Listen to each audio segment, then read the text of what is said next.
আওয়ামী লীগের আমলে ট্যাক্স ছাড়ের মাধ্যমে যে পরিমাণ অর্থ লুটপাট হয়েছে তার অর্ধেক রোধ করা গেলে জাতীয় শিক্ষা ও স্বাস্থ্য বাজেট আরও 3 গুণ করা যেত, এমনটাই মন্তব্য করেছেন বিএনপির স্থায়ী কমিটির সদস্য সালাউদ্দিন আহমদ।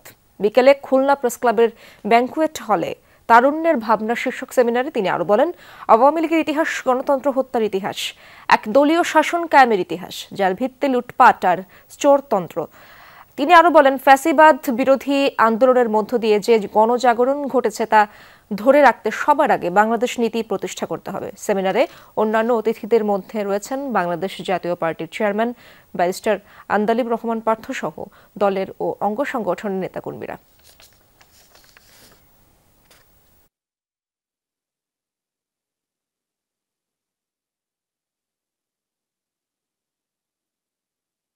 আওয়ামী লীগের সময়ের ট্যাক্সেশন ক্ষেত্রের যে দুর্নীতি হয়েছে তার যদি অর্ধেকও ট্যাক্স এক্সাম্পশন ক্ষেত্রে করা হতো, তাহলে আমাদের শিক্ষা বাজেট ডবল করা যেত এবং হেলথ বাজেট 3 গুণ করা যেত।